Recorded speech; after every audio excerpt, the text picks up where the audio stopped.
नमस्कार साथियों, आप सभी का एक बार फिर से स्वागत है। तो आप सभी बच्चों की तैयारी लगभग जो है कंप्लीट हो चुकी होगी। तो कल सुबह सभी बच्चों का जो छत्तीसगढ़ के बच्चे हैं उनका आरयू का एग्ज़ाम है। तो एग्ज़ाम से पहले किन बातों का ध्यान रखें वो हम इस पर बात करेंगे, और एग्ज़ाम देते समय किन बातों का ध्यान रखना आपको चाहिए। तो दोस्तों, सबसे पहले तो आप क्या करें, कल सुबह आपका एग्ज़ाम है तो एडमिट कार्ड जो है उसका प्रिंट आउट निकाल लें। ऐसा नहीं कि मैं रात को निकाल लूँगा, कल सुबह जाते वक्त निकाल लूँगा, ठीक है ना। कल पर ना छोड़ें, आज एडमिट कार्ड निकाल के रखें। अगर उसकी फ़ोटोकॉपी करवाना हो तो उसकी फ़ोटोकॉपी करा लें। पहचान पत्र रखें, उसकी फ़ोटोकॉपी कराना वो करा लें। अगर फ़ोटो चिपकाना हो फ़ोटो चिपका लें, ठीक है। वो सारे काम आप आज कर लीजिए। क्लियर। एग्ज़ाम तक शाम तक जो है जिस भी सिटी में आपका एग्ज़ाम सेंटर है आप यहाँ तक शाम तक पहुँच जाइए। अगर आपके घर के पास में ही है तो आप सुबह भी जा सकते हैं, कोई बात नहीं। अगर वहाँ रहते हैं, जैसे आप रायपुर में हैं वहीं रहते हैं, तो वहाँ से कोई दिक्कत नहीं सुबह एग्ज़ाम सेंटर पे। अगर आप बाहर रहते हैं तो आप शाम तक पहुँच जाइए। नहीं फिर बोलो सर मेरी रात में ट्रेन है, रात में ट्रेन में सो नहीं पाओगे, इससे दिक्कत आएगी एग्ज़ाम में। तो शाम तक बढ़िया जहाँ भी जिस शहर में आपका एग्ज़ाम है वहाँ पर आप पहुँच जाएँ आज शाम तक। क्यों क्यों कह रहा हूँ मैं, क्योंकि आज जो है आज की रात ही बहुत इंपॉर्टेंट है। पढ़ना था वो तो हो चुका है पूरा, ठीक है ना। आपको जितना पढ़ लिया था आपने पढ़ लिया, जितना मेरे को पढ़ाना था वो मैंने आपको पढ़ा दिया। इसलिए मैंने कल यूट्यूब पर कोई एमसीक्यू सीरीज़ भी छत्तीसगढ़ के लिए नहीं ली। एक्स्ट्रा जो है फालतू आप परेशान होंगे, ठीक है, ये तो मैंने पढ़ा नहीं, ये नहीं पढ़ा। आपने जितना पढ़ लिया पर्याप्त है। अब आपको अच्छे से कॉन्फिडेंट होके, ठीक है, खुद पर एक आत्मविश्वास रखते हुए आपको एग्ज़ाम देना है कि मैंने जो पढ़ा है मैं अच्छे से करके आऊँगा, ठीक है। मैंने जितना पढ़ा है मैं उसको बहुत अच्छे से करके आऊँगा, इसमें कोई गलती करके नहीं आऊँगा, ठीक है ना। तो पहले तो एडमिट कार्ड वाली बातें याद रखें आप, जिससे क्योंकि मैं ये जो प्रैक्टिकली बता रहा हूँ, बच्चे सुबह जब एग्ज़ाम सेंटर पहुँच जाते अरे मैं ये भूल आया, तो है ना हड़बड़ा जाते हैं। इससे क्या होता है, परेशान होते हैं, स्ट्रेस आता है, एग्ज़ाम ख़राब हो जाता है।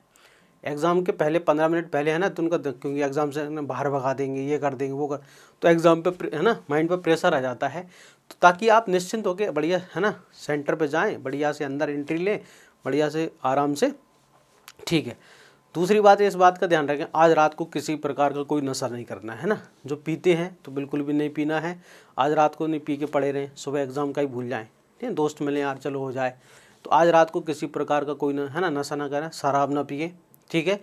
कोई भी नशा ना करें मेरे में, आप जो भी है ना, ये बहुत ज़रूरी है, ठीक है। दूसरे नंबर पे रात को पर्याप्त नींद लें। थर्ड नंबर इम्पोर्टेंट पॉइंट क्या है कि आप पर्याप्त जो है नींद लें। नींद बहुत ज़रूरी है एग्ज़ाम से पहले। आप जो है ना 8 से 9 घंटे बढ़िया सोइए, ठीक है, खाना खाइए बढ़िया से। और सुबह है ना अगर सर्दी रहती है तो सर्दी के हिसाब से आप कपड़े पहन के जाइए, ठीक है ना। जैसा मौसम है उस हिसाब से आप कपड़े पहन के एग्ज़ाम सेंटर पर जाइए, ठीक है ना। बढ़िया हल्का भोजन करिए और सुबह आप एग्ज़ाम सेंटर पर टाइम से 10 मिनट पहले, 15 मिनट पहले, आधे घंटे पहले, जितना देर पहले उसमें बुलाया है उतने देर पहले आप पहुँच जाइए, ठीक है। 1 घंटे पहले बुलाया है तो 1 घंटे पहले आप वहाँ पहुँच जाएँ। आपको इन बातों का ध्यान रखना है, ठीक है ना। अब आपके एग्ज़ाम में 100 क्वेश्चन आएंगे, ठीक है ना। आपके एग्ज़ाम में जो है 100 क्वेश्चन आएंगे। तो इन 100 क्वेश्चनों को आपको क्या करना है, देखो अब आपके एग्ज़ाम में नेगेटिव मार्किंग है ना, तो नेगेटिव मार्किंग से कैसे बचना है ना। नेगेटिव मार्किंग है आपके एग्ज़ाम में, यस। तो नेगेटिव मार्किंग से हमको कैसे बचना है, देखो एक ह्यूमन एरर जो है, एक मनुष्य में प्रवृत्ति होती है कि हर स्टूडेंट इतने साल के एक्सपीरियंस से मैं आपको बता रहा हूँ 3 से 4 क्वेश्चन तो ये गलत कर देता है। एरर जो है किसके कारण गलत कर देता है कि मैंने प्रश्न को ध्यान से पढ़ा नहीं, मैंने प्रश्न को जल्दी पढ़ लिया, मैंने प्रश्न को है ना ऑप्शन सही से नहीं देखे, ऑप्शन को नहीं पढ़ा, इन तरह की बात है। 3 से 4 प्रश्न ही एग्जाम में जो है आपके लिए बहुत इंपॉर्टेंट होते हैं, क्योंकि नंबर ऑफ सीट्स क्या है कम है इसलिए। तो आपको क्या करना है, आपको सबसे पहले जितने क्वेश्चन आ रहे हैं उनको एक राउंड में 100 क्वेश्चन आ रहे हैं तो उनको एक राउंड पहले एक स्टार्ट करिए, 1 से लेके आप 100 तक पहुंचिए। जितने क्वेश्चन आपको परफेक्ट आंसर आता है उनके आंसर लगा दीजिए, ठीक है।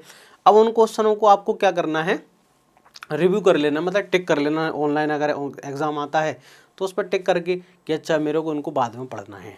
और इम्पोर्टेंट क्वेश्चन को ध्यान से पढ़ें, ठीक है। आप जब क्वेश्चन पढ़ेंगे उस समय क्या करना है आपको, है ना, क्वेश्चन को बहुत ही अच्छे से पढ़ें, ध्यान से सुनना। क्वेश्चन को बहुत ही अच्छे से पढ़ना है, ठीक है। हिंदी में पढ़ना है, अगर आप दोनों लैंग्वेज जानते हैं तो दोनों में पढ़िए। कभी कभी क्या होता है इंग्लिश और हिंदी में दोनों में डिफरेंस आ जाता है, ऐसा होता है। व्यापम जो है इस तरह के क्वेश्चन सेट कर देते हैं कि हिंदी में और कुछ कह रहा है इंग्लिश में, तो ऐसा एग्जाम में जो है इंग्लिश वाली भाषा जो है कंसीडर की जाती है, उसका आंसर मान्य होता है। तो आप एक बार एग्जाम में इंग्लिश, अगर आपको डाउट लगता है ऐसा कुछ, तब कह रहा हूँ, ठीक, क्वेश्चन समझ में नहीं आ रहा तो आप दूसरी भाषा इंग्लिश हिंदी दोनों आता है, दोनों में देख लीजिए। इससे क्या होगा, कंफर्टेबल रहेगा, आपको आसानी से आप आंसर लगा पाओगे। ठीक है ना, कभी कभी ऐसा हो जाता है कि हमने इंग्लिश में देखा ही नहीं, इंग्लिश के अनुसार तो और कुछ आंसर था हिंदी के अनुसार, तो इंग्लिश जो है प्रेफर की जाती है अधिकतर एग्जाम में। ठीक है, क्वेश्चन को अच्छे से पढ़ना है। ठीक है ना, 2-2 बार, क्योंकि टाइम बहुत है, अच्छे से पढ़ना है, याद रखना, क्वेश्चन को अच्छे से पढ़ना है बहुत बढ़िया से। ऑप्शन को बहुत अच्छे से ध्यान से पढ़ना है ना, ऑप्शन को, ठीक है, ध्यान से पढ़ना है। ठीक, ऑप्शन को ध्यान से पढ़ना है। ठीक है ना, ऑप्शन को क्या करें, ध्यान से पढ़ें, ताकि आप जल्दी आंसर ना लगाएं। ठीक है, ऑप्शन को ध्यान से पढ़िए, प्रश्न को ध्यान से पढ़िए, इंग्लिश हिंदी में है तो अच्छे से पढ़िए ताकि कोई गलती ना हो, और आंसर टिक करिए। ठीक है, चलिए, इन बातों का। पड़ोसी पर बिल्कुल विश्वास ना करिए। एग्ज़ाम में आप पड़ोसी से मत पूछिए, वो गलत ही बताएगा। देखो भाई, सरकारी नौकरी का काम है। ठीक है, अगर उसने 2-4 क्वेश्चन ही आपको गलत बता दिया, आपने टिक लगा दी, माइनस मार्किंग बाहर हो जाओगे। तो अपने आप पर ही विश्वास रखें। ठीक है, एग्ज़ाम सेंटर पे अपने आप पे ही विश्वास रखें कि मैंने जो पढ़ा है मैंने सही आंसर लगाया है। ठीक है ना, तो आपको अपने पड़ोसी से नहीं पूछना है, क्योंकि गलत बताते हैं 90% लोग। तो मैं आपको बता रहा हूँ, तो आस पड़ोस ना पूछें, बढ़िया आपने जो पढ़ा है उसको आंसर टिक करिए, आगे बढ़िए। ठीक है, प्रश्न को अच्छे से पढ़ना है। अगर आप नहीं जानते हैं, जिस प्रश्न के बारे में बिल्कुल भी नहीं सुना है, ठीक है, एग्जाम में 5% 10% क्वेश्चन ऐसे आते हैं, आउट ऑफ सिलेबस रहते हैं, बहुत टफ आ जाते हैं, नहीं पढ़ा, छोड़ दो, कोई मतलब नहीं है, उनसे हाथ लगाने की ज़रूरत नहीं है। ठीक है ना, नहीं आपके दिमाग में चली कि अच्छा 10 नहीं आते, 10 में तुक्का लगा देंगे, 5 सही हो जाएंगे, 5 गलत होंगे, 5 नंबर मिल जाएंगे, इधर कितने, बोले इतने ही कम होंगे, 2 नंबर कम होंगे, तो पॉजिटिव में नहीं, ऐसा नहीं, 10 में से 10 ही गलत हो सकते हैं, फिर दिक्कत की बात हो जाएगी। तो आपको इस तरह से नहीं करना, जिन क्वेश्चन नहीं आते तो आंसर नहीं लगाना है।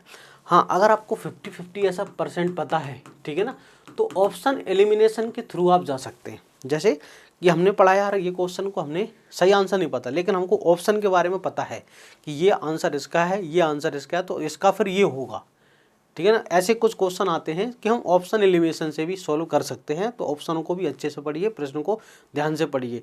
नेगेटिव मार्किंग नहीं करना है, जहाँ तक आप बच सकते हैं। नेगेटिव मार्किंग बहुत बेकार चीज़ होती है, एग्जाम में सिलेक्शन रोक देती है। ठीक है ना, अगर आप 10 से 15 भी नेगेटिव मार्किंग कर देते हैं तो बाहर हो जाओगे, इसलिए नेगेटिव मार्किंग कम से कम हमको करना है। अगर आप एग्ज़ाम में 70 से 75 क्वेश्चन भी अटैम्प्ट करके आते हैं सही से, तब भी आपका 100% सिलेक्शन है। सही अटेंड करके आते हैं, नेगेटिव मार्किंग 1 या 0 रखते हैं, तब तो आपका एग्ज़ाम में 100% सिलेक्शन है।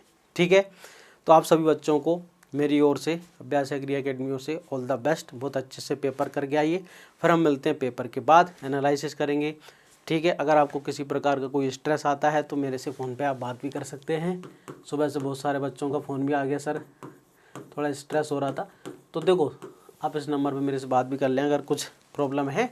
ठीक है, यूट्यूब पर कोई सीरीज ना देखें, पहली बात, कोई भी आप जितनी भी है ना चल रही है तो कोई भी ना देखिए, आप बढ़िया रिलैक्स रहिए, अपने दोस्तों के साथ बात करिए और नेगेटिव लोगों से दूर रहिए। ठीक है, मिलते हैं फिर हम नेक्स्ट सेशन के अंदर, पेपर के बाद मिलते हैं, तब तक के लिए जय हिंद। और एक बार और ऑल द बेस्ट सभी विद्यार्थियों को, बहुत अच्छे से आप पेपर को करके आइए।